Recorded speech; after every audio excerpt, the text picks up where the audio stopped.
So இந்த வீடியோவில் நம்ம என்ன பார்க்க போகிறோம் அப்படின்னா கார்ட்டீசியன் டு ஸ்பெரிக்கல் கன்வர்ஷன் பற்றி பார்க்க போகிறோம். ஸோ யூனிட் கன்வர்ஷனில் அடுத்து நான் பார்க்க போகிறது cartesians to spherical and vice versa. So அதில் ஃபஸ்ட் நான் பார்க்க போகிறது பார்த்தீங்கன்னா நமக்கு கிவன் வந்து so let's take first will see given வந்து ஸ்பெரிக்கலாக இருந்து ஸ்பெரிக்கல் என்னதுங்க ரோ 5z ஓகேவா, சாரி ஆர் தீட்டா 5z இல்லை, it is nothing but r theta 5 to fine வந்து கார்ட்டீசியனாக இருந்தால் Cartesian is nothing but x, y, z.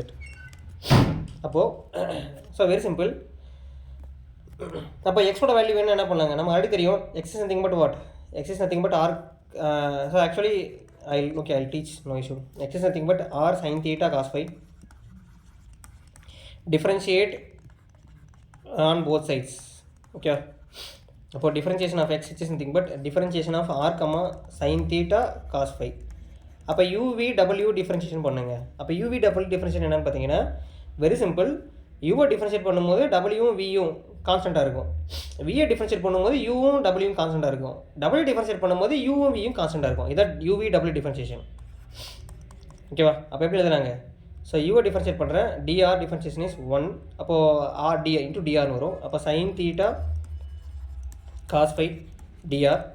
அப்புறம் வியை டிஃப்ரென்ஷியேட் பண்ணும்போது ஆரும் காஸ் ஃபையும் கான்ஸ்டண்ட்டாக இருக்கும். So r cos phi sine theta differentiate பண்ணிங்கன்னா get cos theta into d theta plus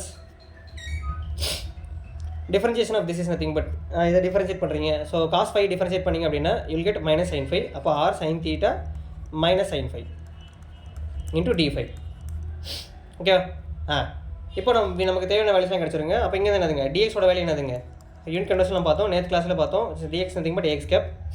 so sin theta cos phi ar cap plus R.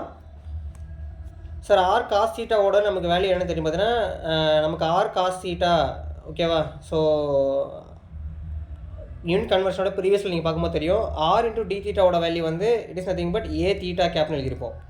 அப்புறம் மீதி என்ன இருக்குங்க காஸ் தீட்டா காஸ் ஃபைன்னு எழுதுவோம். அதே மாதிரி ஆர் காஸ் தீட்டாவோட வேல்யூ என்னதுங்க, actually r cos theta r sine தீட்டாக்கு தான் வேல்யூ வந்து நமக்கு வந்து ரோன்னு வரும். சரியா, this will be cos theta cos phi a theta cap, அப்புறம் மைனஸ். ஸோ இதில் என்ன சார் வரும்னு பார்த்தீங்கன்னா again let me show this. இங்கே ரோவோட வேல்யூ என்ன பார்த்தீங்கன்னா r sine theta into d phi. R sine theta d ஃபைவோட வேல்யூ பார்த்தீங்கன்னா a phi which is nothing but என்னதுங்க sine phi a phi cap. இது வந்து ஃபார் ஏஎக்ஸ் கேப்புக்குங்க.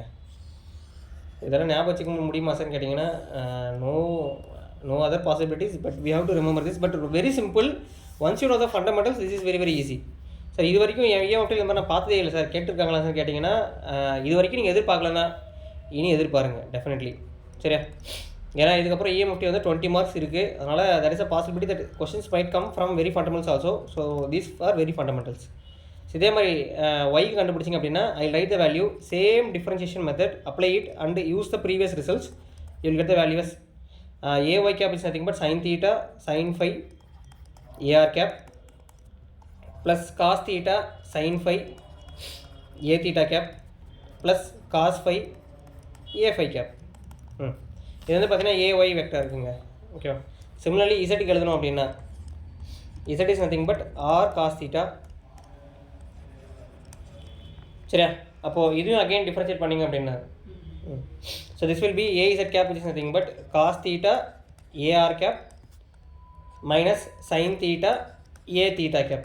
சரியா, ஸோ இது வந்து பார்த்தீங்கன்னா for spherical to Cartesian conversion நம்ம எழுதிட்டோம். ஓகேவா, நோ